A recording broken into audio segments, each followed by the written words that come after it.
እዩብ ይህንን መልእክት የላኩልህ ስለተላከልኝ ነው እና በቻልከው አቅም ለጓደኞች ሁሉ ላክላቸው።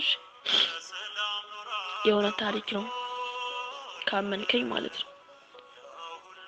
ካላመንከኝ ከኔ የኔን ድርሻ ተወጥቻለሁ፣ ያንተን ድርሻ ግን ተወጣሽ። እውነተኛ ታሪክ ነው፣ ችላ አትበለው። አንዲት ታመመች ሴት ነበረች። በህልሟም የድንግል ልጅ ጌታችን መድኃኒታችን ኢየሱስ ክርስቶስ የተጠጣን ውሃ ሲሰጣት አየች። ጠዋት ከእንቅልፏ ስትነቃ ራሷን ተፈውሳ አገኘችው። ከጎኗ ኢየሱስ ክርስቶስ ሕያው ነው፣ እውነተኛ አምላክ ነው የሚል ፍጹም ማስታወሻ አየች። ከዛን በፍጥነት ተነስታ ያየችውንና የሆነላትን ላገኘችው ሁሉ አወራች። አንድ ፖሊስ ኦፊሰር ሰምቶ ለ13 ጓደኞቹ ላከላቸው። ከ13 ቀን በኋላ ማዕረግ ተጨመረለት። አንድ ሌላ ሰው ይህንን ቴክስት ደረሰው፣ እሱ አጠፋው። በ13ኛውም ቀን ከሰረ። እባክህ ይህንን መልእክት ለ13 ሰዎችና ከዛ በላይ ለሆኑ ለምታውቃቸው ሰዎች ላክ እና እመነኝ፣ የሆነ ነገር በህይወት ይከሰታል። ይቅርታ ስለረበሽኩ፣ እኔ አምላክ ነኝ፣ ላንተ ጊዜ አለኝ፣ ልባርክህም እሻለሁ። እባክህ ከህይወት 30 ደቂቃ ብቻ ስጠኝ።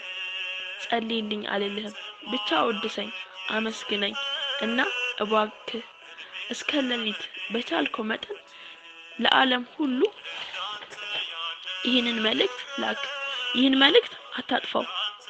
በሚያስፈልግህ ሁሉ ልረዳህ እሻለሁና በረከት ሁሉ በእጅ ነው። የድንግል ልጅ አንተ ለትልቅ ነገር ሊያዘጋጅ እየፈተነ ሊሆን ስለሚችል መልእክቱን ችላ አትበለው። በእግዚአብሔር የምትተማመን ከሆነ መልእክቱን ላክ። ነገ ደስ የሚያሰኝ ይሆንልሃልና እባክህ ሰንሰለቱን አታቋርጠው።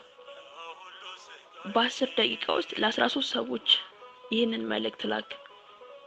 ይቅርታ እንዲህ ብዬ ስለጠየቅኩ፣ ግን በህይወት ለእግዚአብሔር ቦታ ትሰጣለህ? አዎ ከሆነ መልስ አሁን ስራን ሁሉ ትተህ ይህንን መልእክት ለ13 ሰዎች አሁን ላክ። ከዛ ጌታ ነገ ምን እንደሚያደርግልህ ታያለህ። እግዚአብሔር ይወድሃል፣ እመነኝ። ከ7 ቀን በኋላ ህልምህ እውን ይሆናል።